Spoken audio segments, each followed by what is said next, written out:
Everyone, सभी को जय मसीह की। मैं आपका प्रिय दोस्त पास्टर सुमित कुमार एक बार फिर से हमारे चैनल में आपका स्वागत करता हूं। हर रोज शाम को 7 बजे हम लोग इसी तरह मिलते हैं और हर रोज हम प्रभु परमेश्वर के वचन में से अद्भुत बातों को सीख रहे हैं। पिछले जब से ये लॉकडाउन हुआ है और मैं मानता हूँ जब से मैंने ये सेवकाई शुरू की है, ये शायद पहली बार है कि इतना लॉन्ग मैंने लंबा लगातार प्रचार किया। लेकिन मैं प्रभु का धन्यवाद करता हूँ कि इस लॉकडाउन में प्रभु ने इस्तेमाल किया और चाहा कि परमेश्वर के वचन को उनके बच्चों तक, उनके लोगों तक पहुंचाया जाए, जिससे कि वो इस लॉकडाउन में अपने विश्वास में, अपने प्यार में वो ठंडे ना पड़े परमेश्वर के प्रति। वो जो एक पवित्र आत्मा की जो अग्नि उनके अंदर जग रही है वो वैसे ही चलती रही। जो 10 कुंवारियों के अंदर बोला गया है दीपक, उसके लिए उन्होंने मशालों के अंदर तेल लिया। वो मैं चाहता हूँ ये तेल का काम करे आपके अंदर और ये मशालें हमेशा जलती रहें। इन दिनों में हम लोग एक सीरीज को लेके चल रहे हैं, श्रृंखला को लेके चल रहे हैं धन्य वचन के ऊपर। कल हमारा पहला मैसेज था और आशा करता हूँ आप लोगों ने ये मैसेज को देखा और आप लोगों ने अपने आप को उस स्थिति में पाया जहाँ पर पुअर इन स्पिरिट यीशु मसीह ने बोला, यानी मन में दीन होना, टूट के बिल्कुल दीन हो जाना, अपने आप को छोटा करना। और वो मैसेज मैं विश्वास करता हूँ आप काफी लोगों को टच किया है। आज हम एक और नए धन्य वचन के साथ आए, क्योंकि इन वचनों के अंदर यीशु मसीह हमें बार बार कैसे आशीषों को हम प्राप्त कर सकते हैं, कैसे हम आशीषों के वारिस हो सकते हैं, उन चीजों को सिखा रहे हैं। और आज मैं आपसे एक सवाल पूछूं, क्या आप पृथ्वी के अधिकारी होना चाहते हैं? पृथ्वी के ऊपर बहुत सारी चीजें उनके अधिकारी होना चाहते हैं। अगर हाँ, क्योंकि सबका जवाब होगा बिल्कुल मैं होना चाहता हूं, तो सवाल ये आया था क्या मैं नम्र हूं? जब नम्रता के ऊपर बात आती है, मीकनेस के ऊपर बात आती है, क्योंकि बाइबल में लिखा है उसके 5वें अध्याय के 5वें वचन के अंदर, blessed are the meek for they shall inherit the earth. Blessed are the meek for they shall inherit the earth. धन्य वे जो नम्र है, क्योंकि वे पृथ्वी के अधिकारी होंगे। बात यहाँ आती, क्या मैं नम्र हूं? क्या मेरे जीवन में नम्रता वास करती है? या फिर मैं किस एंगल से नम्रता को किस एंगल से देखता हूं? नम्रता किस तरह से दिखती है? इस तरह से तो नहीं कि जब मैं किसी से मिलता हूं, कोई व्यक्ति मुझसे बहुत प्यार से हाथ मिलाता है या मुझसे बहुत प्यार से बात करता है, क्या मैं इसे नम्रता समझता हूं? क्या बाइबल इसे नम्रता कहती है? बाइबल के अकॉर्डिंग हमें देखना होगा कि यीशु मसीह के लिहाज से नम्रता क्या है और कौन सी वो नम्रता है, किस तरह की नम्रता है जो बाइबल हमें बताता है, वचन हमें बताता है, उसको हम अपने जीवन में लेके आए ताकि हम लोग भी इस पृथ्वी पर पृथ्वी के अधिकारी हों। हर एक व्यक्ति चाहता है कि मैं किसी ना किसी चीज का अधिकारी हूं करके, लेकिन उसके लिए पहले आपको अपने मन में नम्र होना पड़ेगा, यानी आपको अपने जीवन में नम्र होना पड़ेगा। बाइबल के अगर अकॉर्डिंग देखा जाए तो हमारे जीवन को बाइबल के अगर देखा जाए, ये नम्रता को किस तरह से कंपेयर किया है एक जंगली जानवर से। किस तरह से एक जंगली जानवर से कंपेयर किया गया कि जो ह्यूमन नेचर था पहले, फिर जंगली जानवर से कंपेयर किया गया। जब वो इंसान पाप में पड़ गया था, उसके अंदर पाप आ गया था, वो परमेश्वर से रहित हो गया था, परमेश्वर से जब वो दूर हो गया था, एक जंगली जानवर के जैसा ही वो बन गया था। किसी के कंट्रोल में नहीं था, वो किसी के भी कंट्रोल में नहीं था। जैसे उसका दिल कर रहा था वो वैसे ही कर रहा था। लेकिन परमेश्वर ने ये वचन के द्वारा भी बताया ये बात। अगर आप जाके यिर्मयाह की पुस्तक उसके 2वें अध्याय के अंदर जाओगे, वहां पर 23 और 24वें वचन के अंदर बताया गया कि जो हमारा ह्यूमन नेचर है वो जंगली जानवर के जैसे हो गया था, जिसके अंदर पाप, बुराई सब कुछ आ गया था, और जंगली जानवर के जैसे जो कंट्रोल में नहीं था। Hallelujah, hallelujah.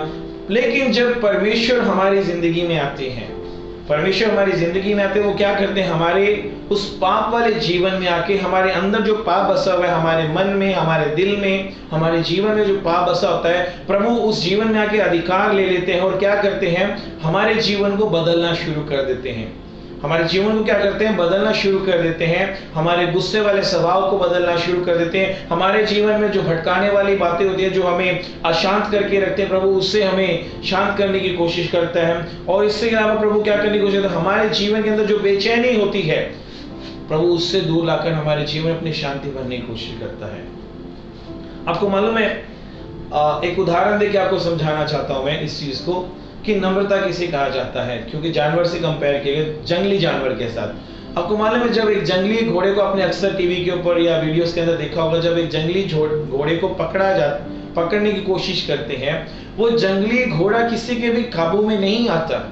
वो जंगली घोड़ा किसी के काबू में नहीं आता। वो क्या करता है, वो उछलता है, वो लात मारता है, ना तो अपने मुंह में वो रस्सी डालने देता है, ना उसके ऊपर वो काठी रखने देता है। वो जंगली जानवर, जंगली घोड़ा इस तरह से बिहेव करता है। और परमेश्वर भी जब हमारी जिंदगी में ऐसे आने की कोशिश करता है तो हम लोग भी कई बार ऐसे करते हैं। हम परमेश्वर और परमेश्वर के वचन को लात मारने की कोशिश करते हैं। हम नहीं चाहते कि जैसे उसके ऊपर, उस घोड़े के ऊपर गद्दी को रखा जाता है कि उसको कंट्रोल में लिया जा सके, हम परमेश्वर को अपने जीवन में अधिकार रखने नहीं देते कि वो हमारे जीवन में आके अधिकार करे करके। हम चाहते हैं जैसे हम चल रहे हैं वैसे चले करके। लेकिन नम्रता का मतलब क्या है वो हमें सीखना होगा। नम्रता क्या है करके। हालेलुया। इसका मतलब ये है, हम जैसे वो घोड़ा कंट्रोल में जब आया था, जब तक वो जंगली होता है, क्योंकि उसके ऊपर किसी ने हाथ नहीं डाला होता, जंगल में रहता किसी ने हाथ नहीं डाला होता, तो वो वैसे बिहेव करता है। लेकिन एक बार जब वो घोड़ा किसी के हाथ में आया था, कंट्रोल में आया है, वो एक बिल्कुल डिफरेंट जानवर बन जाता है। वो वैसे ही करता है जैसे उसका मालिक उसको बोलता है। वो उसके ऊपर बैठने देता है, उसके मुंह में रस्सी डालने देता है, जिसको जिधर लेके आया उधर लेके जाता है, यहाँ तक कि उसके बाद वो लात भी नहीं मारता। क्या आप अपने जीवन में परमेश्वर को कंट्रोल करने देते हो कि आपके जीवन को वो कंट्रोल करे?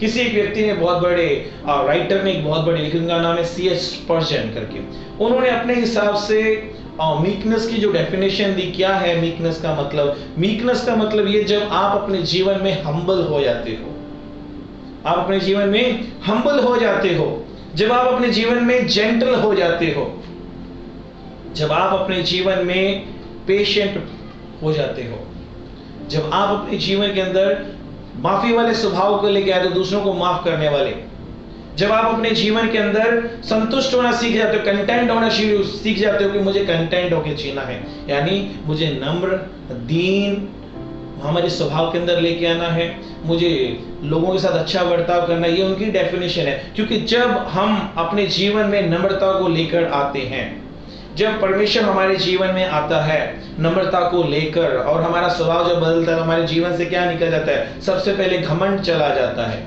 प्राइड, घमंड हमारे जीवन से चला जाता है।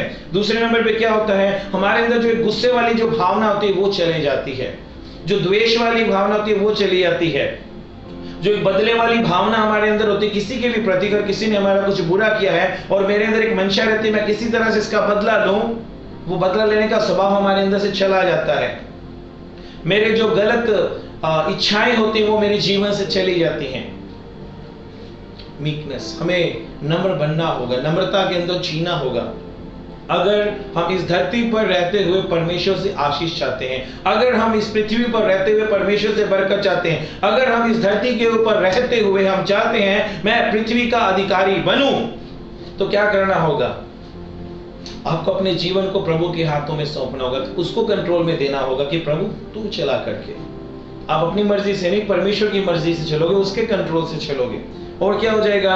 जब आपके जीवन में नम्रता आती है, उसका असर कैसे नजर आता है? आपके बोलने से, आपके बोलने के स्वभाव के अंदर एक बदलाव आता है। शायद पहले आप परमेश्वर के पास आने से पहले, यीशु मसीह को जानने से पहले आप भद्दा बोलते थे, गंदा बोलते थे, आपके बातों के अंदर कड़वाहट थी, रूखापन था, गुस्सा था। लेकिन जब आपके जीवन में परमेश्वर के द्वारा दी हुई नम्रता आ जाती है, आप अपनी जुबान के ऊपर कंट्रोल करना सीख लेते हैं, अपने शब्दों के ऊपर कंट्रोल करना सीख लेते हैं। जो पहले आपके जीवन में जो शब्द आते थे वो शब्द अब आपके मुंह पर नहीं रहते हैं।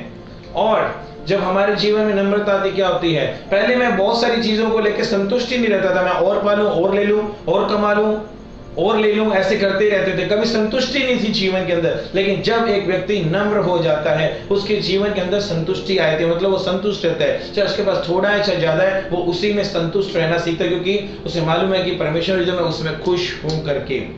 यहाँ तक कि अगर मुश्किल हालात भी उसके जीवन में जब आते हैं, तभी भी वो डरता नहीं, घबराता नहीं है, वो उसी के अंदर खुश रहता है। अगर हम बाइबल के अकॉर्डिंग देखें नम्रता की परिभाषा क्या है, मैं 2 बातें बताऊंगा, उसके बाद कुछ लोगों के जीवन से भी बताऊंगा क्या कुछ होता है करके। पहली बात, जब हम बोलते हैं मैं नम्र हूं या मेरे अंदर नम्रता वास करती है, तो अपने आप से सवाल कीजिए, क्या मैं अपने शब्दों को परमेश्वर के अनुसार चलता हूं करके? क्या परमेश्वर के शब्दों के मुताबिक मैं चलता हूं? अगर मैं नम्र हूं करके, क्योंकि वचन के अंदर क्या लिखा हुआ है, अगर मैं याकूब की पत्री के अंदर आपको लेके आऊं, और नए नियम के अंदर ही दिया हुआ ये, अगर मैं याकूब की पत्री के अंदर लेके आता हूं, वहां पर बहुत अच्छी बात याकूब बोलता है, मैं पढ़ के बता देता हूं। उसके पहले अध्याय के 21वें वचन के अंदर वहां लिखा हुआ है, इसलिए सारी मलिनता और वैर भाव की बढ़ती को दूर करके, सुन लीजिए, इसलिए सारी मलिनता और वैर भाव को बढ़ती को दूर करके उस वचन को नम्रता से ग्रहण कर लो, उस वचन को नम्रता से ग्रहण कर लो जो हृदय में बोया गया है और जो तुम्हारे प्राण का उद्धार कर सकता है। जो वचन आपके अंदर बोया गया उसको नम्रता के साथ ग्रहण कर लेना। होता क्या है, जब हमारे जीवन में वचन बोया जाता है, आपको जैसे बच्चे का पोषण किया जाता है, आप लोग प्रभु के भवन में आते हो, हर संडे आपका पोषण किया जाता है, आपको वचनों के द्वारा पोषण में बढ़ाया जाता है कि आप जैसे एक छोटा बच्चा, उसका माँ बाप उसका पोषण करते हैं, समय समय पे उसकी केयर करते हैं, उसे देते हैं खाने के लिए, पीने के लिए, वैसे एक पास्टर यानी आपका चरवाहा आपको वचन के द्वारा आपका पोषण करता है। लेकिन बात यह आती है, चर्च में सभी एक जैसे लोग नहीं होते हैं, चर्च में सभी एक जैसे लोग नहीं होते और एक ही स्वभाव के नहीं होते और एक ही मंशा के साथ नहीं आते हैं। चर्च में एक जैसे लोग नहीं होते, एक ही मंशा के साथ नहीं होते और एक ही स्वभाव के नहीं होते हैं। जहां पर हमारे पास्टर आपके अगुए आपका पोषण कर रहे होते हैं, वहां पर कुछ लोग ऐसे भी होते हैं जो अपनी विल के अनुसार चलते हैं, वो सेल्फ विलिंग होते हैं, वो अपनी मंशा के अनुसार ही चलना चाहते हैं। वो चाहते हैं कि जो मैं बोलूं वही ठीक है करके, यहां तक कि जब प्रभु के वचन की बारी की बात भी आती है, हमारे जीवन में कोई वचन हमें बोला जाता है, हम उन बातों से लेकर डिसएग्री हो जाते हैं,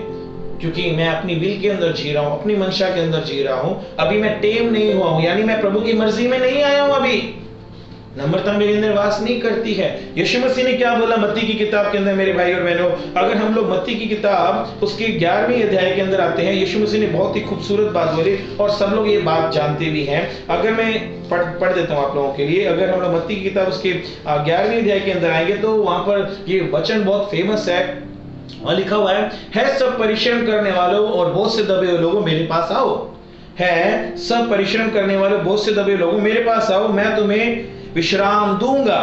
आगे, मेरा जुआ अपने पर उठा लो, मेरा बोझ अपने पर उठा लो, मेरा जो बोझ है वो उठा लो, यानी मेरा जुआ अपने पर उठा लो और मुझसे सीखो। यीशु मसीह बोल रहे हैं मुझसे सीखो। क्यों मुझसे सीखो? आज बहुत सारे लोग यीशु मसीह से क्यों नहीं सीखना चाहते? यहां लिखा हुआ है क्योंकि मैं नम्र हूं, क्योंकि मैं नम्र और मन में दीन हूं। और यही हमने कल देखा, आत्मा में दीन होना, मन में दीन होना, और आज देख रहे हैं नम्रता के ऊपर कि जो लोग नम्र हैं वो पृथ्वी के अधिकारी होंगे। और यीशु मसीह यहां बोल रहे हैं मेरा जुआ अपने ऊपर उठा लो, यानी मेरे पंखों की छाया के नीचे आ जाओ, मेरी मर्जी के नीचे आ जाओ और मुझसे सीखो, क्योंकि मैं मन में दीन हूं, मैं मन में दीन हूं, नम्र हूं। और हम लोग क्या करते हैं, बहुत सारे लोग चर्च में ऐसे ही करते हैं, हम लोग उस चीजों से लेके एग्री ही नहीं होते हैं। हम कहते हैं मैं इस बात से एग्री नहीं हूं, ये मेरे मुताबिक नहीं है, मेरी मर्जी के मुताबिक नहीं है, मेरी इच्छा के मुताबिक नहीं है, मेरी चाहत के मुताबिक नहीं है। हम लोग परमेश्वर के वचन के अधीन आना बिल्कुल पसंद नहीं करते। ये मीकनेस को शो नहीं करता, ये नम्रता को शो किसी भी रीति से नहीं करता कि हम लोग नम्र हो रहे हैं, हम अपने आप को छोटा कर रहे हैं, अपने स्वभाव के अंदर बदलाव लेके आ रहे हैं। क्योंकि जो बड़े से, कल मैंने बताया था ना, जो एक बंदा पूर इन स्पिरिट होता है वो क्या पाता है, जो प्रभु की हजूरी में जाता है, मैं कुछ भी नहीं हूं, मैं कंगाल हूं, मैं दरिद्र हूं। और जब मैं प्रभु की हजूरी में आता हूं, मैं ऐसा महसूस करता हूं मैं प्रभु से कुछ लेने आया हूं, मेरे पास सब कुछ होता हुआ भी मैं कुछ भी नहीं हूं, है ना। तो स्वर्ग का राज वहां है। अगर परमेश्वर आपके अंदर है, पवित्र आत्मा आपके अंदर है, यीशु मसीह आपके अंदर है, तो आप मीक बनोगे, क्योंकि वो आपको बदलेगा, आपके जीवन को, आपके स्वभाव को, आपकी सोच को बदलेगा, आपको वो नम्रता वाले स्वभाव के अंदर लेके आएगा ताकि आप लोग अधिकारी बने। लेकिन कुछ लोग ऐसे भी होते हैं जो अपनी विल में चलना पसंद करते हैं, वो किसी की विल में रहना पसंद नहीं करते, ना वो पास्टर की ना परमेश्वर की। दूसरी बात अगर हम जो सीखना चाहते हैं, वो जो बंदा मीक होता है वो क्या करता है, वो अपनी मर्जी में नहीं जीता, वो परमेश्वर की मर्जी में जीता है। वो कभी भी अपनी मर्जी में नहीं जीता, वो परमेश्वर की मर्जी में जीता है। यहां तक कि अगर उसको लगे इस परमेश्वर की मर्जी के अंदर मेरा कोई घाटा पड़ रहा है, मेरा कोई नुकसान हो रहा है, मैं इसमें कुछ अच्छा नहीं हो सकता, फिर भी वो परमेश्वर की मर्जी के अंदर जिएगा जैसे यीशु मसीह ने करके दिखाया। अगर हम लोग मत्ती किताब उसके 26वें अध्याय के अंदर जाते हैं, हम सब लोग वाकिफ हैं इन वचनों से। जब वो 31वां बाग के अंदर था, वहां पे क्या लिखा हुआ था? यीशु मसीह ने किस तरह से प्रार्थना की कि है पिता, हो सके तो ये प्याला मुझसे टल जाए, ये प्याला मुझसे दुख वाला टल जाए, फिर भी मेरी मर्जी नहीं तेरी मर्जी पूरी हो। क्या यीशु मसीह को नहीं मालूम था आगे क्या होने वाला है, उस रात क्या होने वाला है, अगले दिन क्या होने वाला है? वो परमेश्वर की मर्जी में जी रहा था। आज बहुत सारे लोग हैं जो परमेश्वर की मर्जी में नहीं जीते हैं, वो अपनी इच्छा, अपने विचार, अपनी सोच के अनुसार जीते हैं, वो परमेश्वर की मर्जी में आते ही नहीं है। और फिर हम लोग प्रार्थना क्या करते हैं? परमेश्वर मुझे आशीष दे, परमेश्वर मुझे बरकत दे। मर्जी अपनी चलाते हैं, लेकिन बरकत हमें परमेश्वर से चाहिए। क्या हम लोग परमेश्वर की मर्जी में जी रहे हैं? क्योंकि जब नम्रता आपके जीवन में वास करेगी, नम्रता आपके जीवन में जब आ जाएगा, तो आप लोग परमेश्वर की मर्जी में जीना सीख जाएंगे। तीसरी बात, जब ये सब चीजें हम लोग करना शुरू कर देते हैं मेरे भाई और बहनों, क्या होता है? जब आप परमेश्वर के अंदर आ जाते हो, आप अपने आप को सौंप देते हो परमेश्वर के वचन के मुताबिक, और जब आप परमेश्वर की मर्जी के अनुसार जीना शुरू कर देते हो, आपके जीवन में कहीं ना कहीं आपकी जिंदगी में आपको लगता होगा ऐसे हालात, ऐसी परिस्थितियां आती हैं, ऐसे तूफान आते हैं जहां पर मुझे कुछ सूझता नहीं है, मैं क्या करूं करके। लेकिन मैं फिर कहता हूं, एक मसीह बंदे को हमेशा हर एक प्रॉब्लम का हल उसको बाइबल में से ढूंढना चाहिए। हर प्रॉब्लम का हल बाइबल में दिया हुआ है, हम दुनिया की सोच के मुताबिक नहीं चल सकते। आपको मालूम है बाइबल के अंदर लिखा हुआ है मूसा के बारे में कि वो सबसे नम्र व्यक्ति था। पहले वो गुस्सा वाले था जब उसने एक व्यक्ति को मार दिया था और भाग गया था, और 40 साल लगे उसे मिद्यान देश के अंदर। प्रभु ने उसे नम्र बनाया, दीन बनाया। देखो गिनती की पुस्तक के अंदर पढ़ के बताता हूं, और बाइबल उसके बारे में गवाही देता है। परमेश्वर का वचन उसके बारे में गवाही देता है। किसके बारे में? मूसा के बारे में। मूसा के बारे में वहां गवाही दी गई है। अगर हम गिनती की पुस्तक उसके 12वें अध्याय के अंदर आते हैं, तो वहां पर लिखा हुआ उसके 3रे वचन के अंदर, मूसा पृथ्वी भर के रहने वाले सब मनुष्यों से बहुत अधिक नम्र स्वभाव का था। क्यों नम्र स्वभाव का? पहले इसको बोला गया यहाँ पर मेरे भाइयों बहनों, जबकि बहुत पहले उसने खून किया था प्रभु को जानने से पहले। वो जब मिस्र में था तो उसने खून किया था, लेकिन 40 साल परमेश्वर ने उसे बनाया मिघान देश में। अब इसके बारे में गवाही क्यों दी जा रही है? हम जानते हैं जब परमेश्वर ने इजरायली लोगों को गुलामी के बंधनों से निकाला, गुलामी से छुड़ाया, मिस्र से निकाला, रास्ते में क्या हो रहा था? वो बार बार मूसा के ऊपर बुड़बुड़ा रहे थे। एक व्यक्ति जब आपके ऊपर बुड़बुड़ाता है, आप लोग क्या करते हो? जब आपके ऊपर सताव आता है, तब पता चलता है आप कितने ही नम्र हो करके। इसके ऊपर बार बार बुड़बुड़ाया जा रहा है। 6.5 लाख से ज्यादा लोग वहां पर बुड़बुड़ा रहे हैं, उसके बावजूद भी मूसा बादशाह कैसे नम्र बने हुए हैं। आपको मालूम है एक जगह पर जब परमेश्वर ने इस्राएलियों को सजा देने की कोशिश की, तो मूसा ने क्या बोला? परमेश्वर, इससे पहले कि आप उनको सजा दो, मेरा नाम सबसे पहले जीवन की पुस्तक में से निकाल दो। आज क्या आप ऐसा बोल सकते हैं दूसरों को बचाने के लिए? क्योंकि ये नम्रता वाले स्वभाव को दिखाता है। जो लोग उसके खिलाफ ही बुड़बुड़ा रहे हैं, जो उसको सता रहे हैं, उनके लिए वो क्या बोल रहा है? प्रभु पहले उनको मत कर, पहला मेरा नाम जीवन की पुस्तक में से निकाल दे। और हम बाइबल में बार बार देखते हैं, निर्गमन की पुस्तक पढ़ोगे, वो लोग बार बार बुड़बुड़ा रहे थे। लेकिन यहाँ मूसा से देखते वो नम्र स्वभाव का था। पहले कौन सा स्वभाव था? वो एक जंगली जानवर के जैसा हम कह सकते हैं, लेकिन जब वो प्रभु के अंदर आया, प्रभु के कंट्रोल में आ गया, जीवन बदल गया इसका। आप भी बोल सकते हो मेरे पर बहुत सारे सताव आते हैं, बहुत सारे लोग मुझे परेशान करते हैं। 6.5 लाख लोग एक साथ इसका सताव करते थे, इसको परेशान करते थे, लेकिन ये अपने स्वभाव के अंदर, नम्रता वाले स्वभाव के अंदर बना हुआ था। क्या बोला परमेश्वर ने? उस कनान देश के वासी बनोगे जहां पे दूध की धाराएं और शहद बहता है। हालेलुया। दूसरा हम देखते हैं, जब हमें लोग उकसाते हैं गुस्सा करने के लिए, मारने के लिए, लड़ाई करने के लिए, तब हम क्या करते हैं? क्या हम नम्रता दिखाते हैं?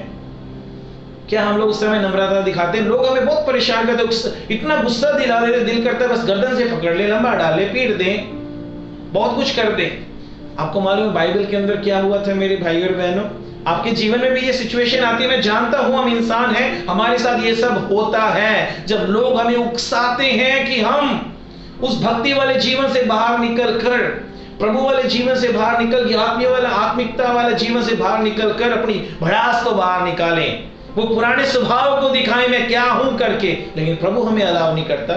कुरिन्थियों की पुस्तक में लिखा हुआ हम एक नए इंसान बन चुके हैं, हम एक नए इंसान बन चुके, एक नई सृष्टि बन चुके हैं। यहाँ बाइबल के अंदर आप देखोगे वहां पर एक व्यक्ति के बारे में जिक्र आता है, मैं पढ़ देता हूं। अगर आप दूसरे शमूएल के अंदर आओगे, दूसरे शमूएल की पुस्तक के अंदर आओगे, उसके 16वें अध्याय के अंदर यहाँ पर एक व्यक्ति के बारे में जिक्र आता है, एक व्यक्ति जो कि साउल के खानदान से ताल्लुक रखता है, साउल के खानदान से ताल्लुक रखता है। और ये व्यक्ति कर क्या रहा है? इस व्यक्ति का नाम है शिमी, बाइबल के अंदर दिया हुआ इसका नाम है शिमी। ये साउल के खानदान से ताल्लुक रखता है, ये आके दाऊद को उकसा रहा है।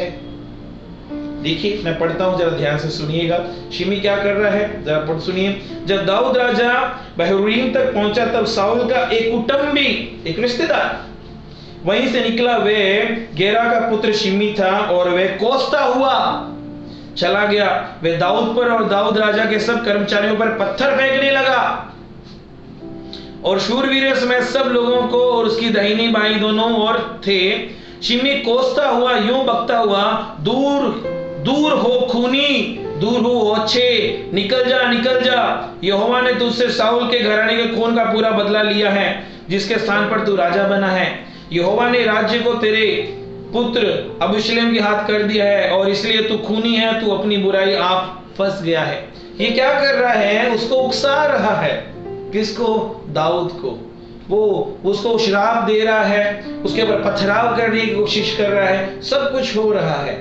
आपको मालूम है, जब आपके जीवन में भी होता होगा, जब आपको कोई आपका कोई अपना ही कोई आपको आके उकसाता है, आपके बारे में बुरा, आपके घर में भी कोई हो सकता है, आपके चर्च में भी कोई होता है, जब आपके पास्टर के बारे में कोई बोले, आपका खून खोल उठ, दिल करता है उसको उठा के अभी मैं सेट कर दूं करके, अभी सीधा कर दूं करके। यहाँ पर भी एक व्यक्ति है, अगर हम देखेंगे 9वें वचन के अंदर, वहां पर दाऊद राजा का एक कर्मी है जो उसके प्रति बहुत वफादार है, उसका देखेंगे। तब सुरूयाह के पुत्र अभिषेक ने राजा से कहा, अभिषेक इसका नाम है, अभिषेक जो बहुत लॉयल है अपने राजा के प्रति, यानी दाऊद के प्रति। वो क्या कह रहा है? ये मरा हुआ कुत्ता, ये मरा हुआ कुत्ता मेरे प्रभु राजा को क्यों शाप देने पाए? हो सकता है आपके भी सामने आपके लोग आपको उकसा रहे हैं, गुस्सा दिला रहे हैं, और बहुत सारे लोगों को गुस्सा आ रहा होगा कि इसको अभी सेट कर देते हैं करके। देखिए, तो कोई ना कोई होगा, तो उसने क्या बोला? मुझे उधर जाकर उसका सिर काटने दे। अभिषेक क्या बोल रहा है? राजा ये कुत्ता कौन है करके, ये कौन है जो मेरे राजा को आके ऐसा बोले, भद्दे बात बोले करके, मुझे जाने दे, उसका सिर काट के मैं लेके आता हूं। लेकिन आपको मालूम है, दाऊद नम्रता में जी रहा है। दाऊद ने परमेश्वर को अपने अंदर वास करने दिया है, उसके स्वभाव को वास करने दिया है। दाऊद का क्या जवाब आया मेरे भाई और बहनों? अगर 11वें वचन को पढ़ते हैं, फिर दाऊद ने अभिषेक और अपने सब कर्मचारियों से कहा, जब मेरा निज पुत्र भी मेरे प्राण का खोजी है, तो ये बिन्यामीन अब ऐसा क्यों ना करे? उसको रहने दो, उसे श्राप देने दो, उसे श्राप देने दो, क्योंकि यहोवा ने उससे कहा है। हालेलुया। ये है ऐसी विपरीत स्थिति के अंदर जब लोग आपको उकसा रहे हैं, आप नम्रता के अंदर जी रहे हैं। Hallelujah, hallelujah. और क्या होता है जब हम लोग नम्रता के अंदर जीते हैं? लास्ट बात बताऊंगा, जब आपको कई बार चोट लगी होती है, गहरी चोट लगी होती है, आप परेशान होते हो, किसी वो चोट हमें दुख के रूप में हो सकती है, या सच में हमारे शरीर में कोई बीमारी है, क्या उस समय हम नम्रता के ऊपर कंट्रोल कर पाते हैं? सोच के देखिए, क्या उस समय भी हम अपने जीवन में नम्रता को सामने लेके आते हैं? मुश्किल होता है, क्योंकि दर्द हमें हो रहा होता है, पीड़ा हमें हो रही होती है, उस समय नम्रता दिखानी बहुत मुश्किल हो जाती है। लेकिन मैं सब बहन भाइयों से एक बात कहूंगा, जो लोग इस समय वीडियो देख रहे हैं, हमारा रोल मॉडल यीशु मसीह है। हमने जो कुछ भी सीखना है यीशु मसीह सीखना है, किसी व्यक्ति से नहीं सीखना। व्यक्ति समय समय में बदल सकते हैं, व्यक्तियों का स्वभाव अलग हो सकता है, लेकिन हमें यीशु मसीह को इमिटेट करना, यानी उसका अनुकरण करना है अपने जीवन के अंदर। यहाँ हम देखते हैं पहला पतरस की पुस्तक के अंदर मैं जब आऊंगा, यहाँ पे क्या लिखा हुआ जरा ध्यान से सुनिएगा। पहला पतरस के अंदर अगर मैं आपको लेके आऊं, तो वहां पर परमेश्वर का वचन हमें क्या कहता है? पहला पतरस उसके 2 अध्याय के 23वें वचन में, वे गाली सुनकर गाली नहीं देता, वे गाली सुनकर गाली नहीं देता, और दुख उठाकर किसी को भी धमकी नहीं देता था, पर अपने आप को सच्चे न्याय के हाथ में सौंपता था। ये किसके बारे में लिखा हुआ है? यीशु मसीह के बारे में लिखा हुआ है। और क्या लिखा है? आप ही हमारे पापों को अपनी देह पर लिए हुए क्रूस पर चढ़ गया, जिससे हम पापियों के लिए मरकर धार्मिकता के लिए जीवन बिताए। उसी के मार खाने से तुम चंगे हो गए। देखिए, दुख के समय में, चोट के समय में, दुख के समय में यीशु मसीह ने कैसे बर्ताव किया, हमारे साथ वो कैसा रहा करके, है ना। हम लोग कैसा स्वभाव करते हैं जब हमारे ऊपर कोई तकलीफ आती है, या हमें चोट लगी होती है, या हमें कोई बीमारी ने पकड़ा होता है। एक और वचन देखते हैं, जब हम इंजर्ड होते हैं तो हम दूसरों को, किसी ने अगर हमें चोट पहुंचाई है, किसी ने अगर हमें चोट पहुंचाई है, या हम सच में चोटिल हैं अपनी वजह से, उस समय में बहुत मुश्किल होता है परमेश्वर के साथ बने रहना, नम्रता दिखाना।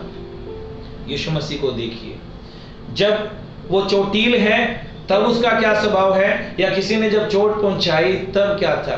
आपको मालूम है, जब लोगों ने उसे चोट पहुंचाई तो यीशु मसीह ने क्रूस पे से क्या बोला?